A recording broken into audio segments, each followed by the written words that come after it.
Putri Roset. Dahulu kala, hiduplah seorang raja dan ratu yang memiliki 2 putra yang tampan dan 1 putri kecil yang memiliki rambut keemasan yang begitu indah, sehingga semua orang menyukainya.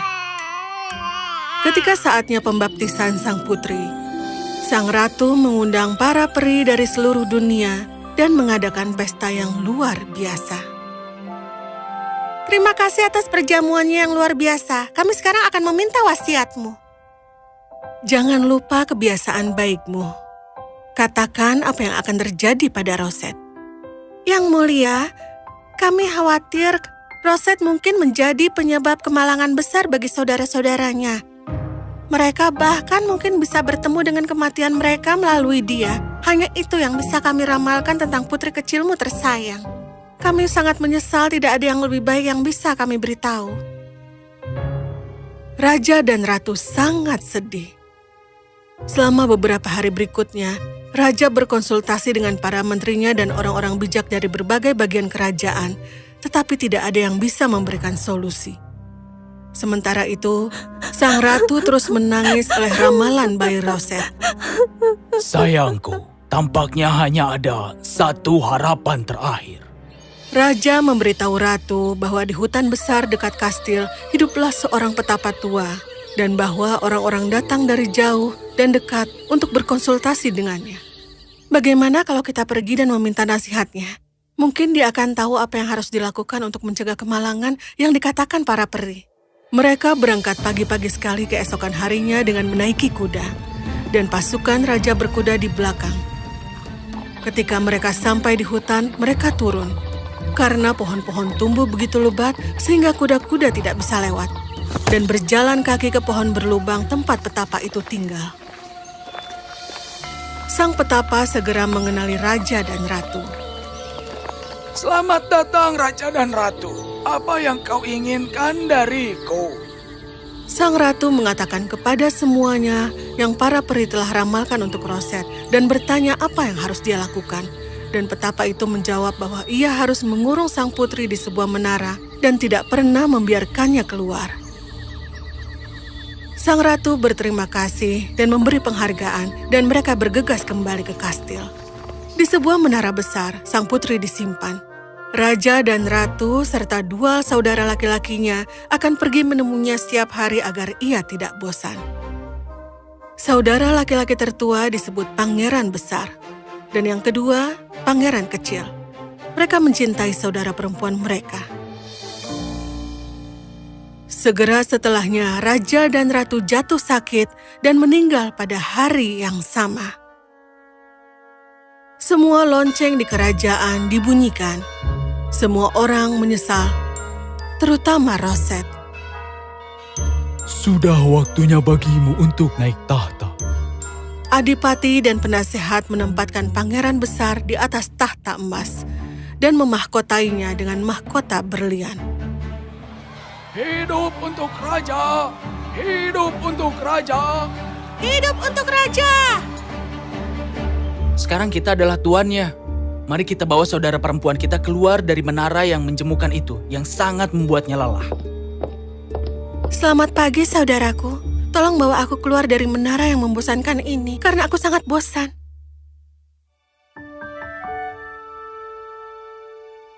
Mari kita pergi dari menara jelek ini, dan segera raja akan mengatur pernikahan Akbar untukmu. Ketika Roset melihat taman yang indah, penuh buah-buahan dan bunga-bunga dengan rumput hijau dan air mancur yang berkilauan, dia merasa terkagum-kagum. Wow! Ini sungguh adalah hal terindah yang pernah aku lihat. Apa yang sangat menghiburmu? Apa itu? Itu adalah merak. Itu adalah makhluk yang indah. Aku menyatakan bahwa aku tidak akan pernah menikahi siapapun kecuali Raja Burung Merak. Tapi, adikku, di mana kita dapat menemukan Raja Burung Merak? Oh, dimanapun kau suka, Tuan. Tapi aku tidak akan pernah menikah dengan orang lain. Raja dan pangeran mempertimbangkan bagaimana mereka harus menemukan Raja Burung Merak. Mereka membuat potret sang putri yang sangat mirip dengannya. Karena kau tidak akan menikahi siapapun selain Raja Burung Merak, kita pergi bersama ke dunia luas untuk mencarinya. Sementara itu, kau harus menjaga kerajaan kita dengan baik. Terima kasih telah memberi perhatian kepadaku. Aku berjanji untuk sangat menjaga kerajaan. Raja dan pangeran berangkat dari kastil.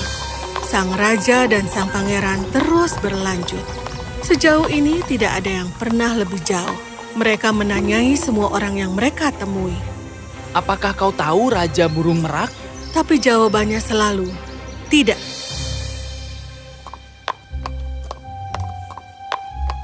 Akhirnya, mereka sampai di jalan yang memiliki burung merak di setiap pohon dan tangisan mereka terdengar jauh. Jalan itu menuntun mereka ke sebuah kota tempat mereka menemukan pria dan wanita berpakaian serba bulu merak. Mereka segera melihat raja yang sedang mengendarai kereta emas kecil yang indah dan berkilauan dengan berlian dan ditarik dengan kecepatan penuh oleh 12 burung merak. Sang raja dan sang pangeran senang sekali melihat Raja Burung Merak. Kalian terlihat seperti orang asing. Siapa kalian? Baginda, saudaraku adalah raja, seperti dirimu. Dan aku adalah seorang pangeran. Dan ini adalah potret saudari kita, Putri Rosette. Kami datang dari sangat jauh untuk menanyakan apakah kau ingin menikah dengannya? Apakah hatinya seemas dan seindah rambutnya? Dia 100 kali lebih baik dari itu. Baiklah, aku akan menikahinya dengan sepenuh hati dan membuatnya sangat bahagia. Dia akan memiliki apapun yang dia suka, dan aku akan sangat mencintainya. Aku peringatkan kau bahwa jika hatinya tak seemas dan seindah rambutnya, aku akan menghukum kalian. Oh, tentu saja. Kami cukup setuju untuk itu. Baiklah, sekarang pergi ke kamar tamu kerajaan dan tinggal di sana sampai sang putri tiba. Segera, Rosette menerima sepucuk surat dari saudara-saudaranya yang mengatakan bahwa Raja Burung Merak ditemukan dan dia harus mengemas semua hartanya secepat mungkin dan datang kepada mereka karena Raja Burung Merak sedang menunggu untuk menikahinya. Raja Burung Merak telah ditemukan dan dia siap menikahi aku. Rosette memutuskan untuk meninggalkan kerajaan dan menyerahkan kepada lelaki tua paling bijaksana di kota itu. Kendalikan semuanya. Pastikan orang-orang bahagia dan puas sampai raja kembali. Dia berangkat hanya dengan membawa bersamanya perawatnya, anak perempuan perawatnya, dan anjing hijau kecilnya, Fris. Mereka naik perahu dan berlayar. Ketika Rosette dan Fris tertidur, perawat jahat itu menghampiri tukang perahu. Apakah kau ingin menghasilkan banyak uang? Tentu saja aku mau. Baiklah, aku akan memberimu 100 koin emas jika kau membantuku melempar sang putri ke laut. Dan ketika dia tenggelam, aku akan mengenakan pakaian indahnya pada putriku dan kita akan membawanya ke Raja Burung Merak yang tentu saja akan sangat senang menikahinya. Karena dijanjikan 100 koin emas, si tukang perahu setuju dengan penawaran perawat jahat itu.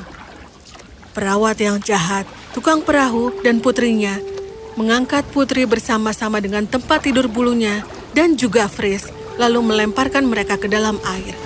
Untungnya, tempat tidur sang putri sepenuhnya diisi dengan bulu-bulu phoenix yang sangat langka dan memiliki properti yang selalu mengambang di atas air.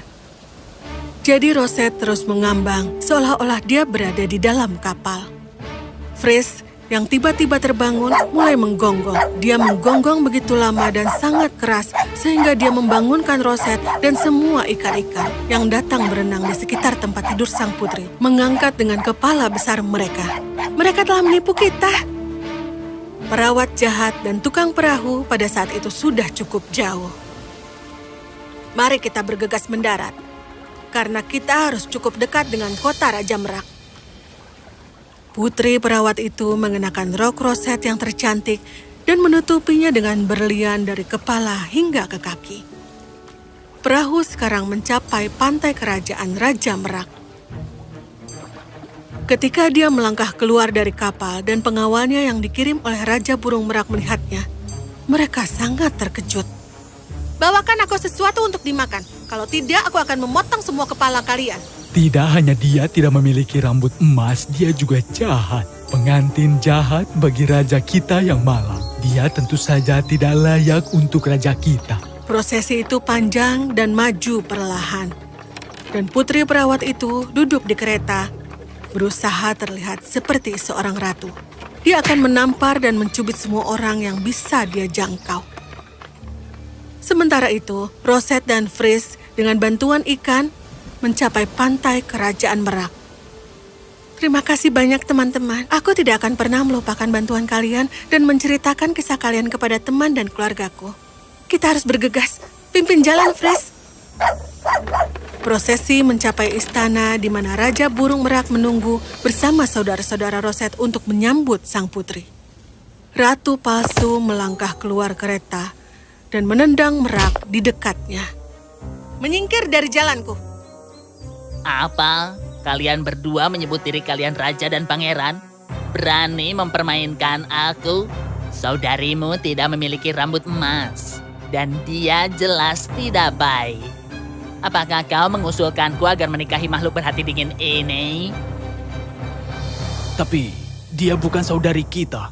Ada kesalahpahaman. Bohong, bohong, dan hanya kebohongan. Para penjaga biarkan mereka dan saudari perempuan mereka dikurung di menara besarku sebagai tahanan. Berhenti! Rosette berlari menuju Raja Burung Merak dengan Fris di belakangnya. Dia berlutut di depan raja. Oh, Raja Burung Merak, aku adalah Putri Rosette yang asli. Dan dia yang ada di sana berpakaian sepertiku adalah putri perawatku. Raja Burung Merak merasa sangat terkejut. Rosette menjelaskan segalanya kepada Raja Burung Merak. Penjaga, tangkap perawat dan putrinya dan ikat mereka dengan tali dan lemparkan ke laut.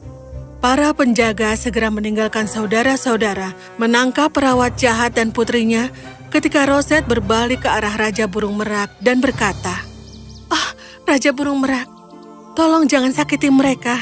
Maafkan mereka karena keserakahan mereka membuat mereka lebih baik. Kalau kau memaafkan mereka, mereka pasti akan belajar dari kesalahan mereka dan tidak pernah berharap menyakiti siapapun." Raja Burung Merak sangat terkesan dengan sikap kebaikan hati Rosette terhadap perawat jahat dan juga putrinya. Walaupun mereka berusaha untuk menyakitinya, dia tersenyum. Tidak hanya rambutmu yang keemasan, hatimu juga semurni emas. Aku sangat terkesan.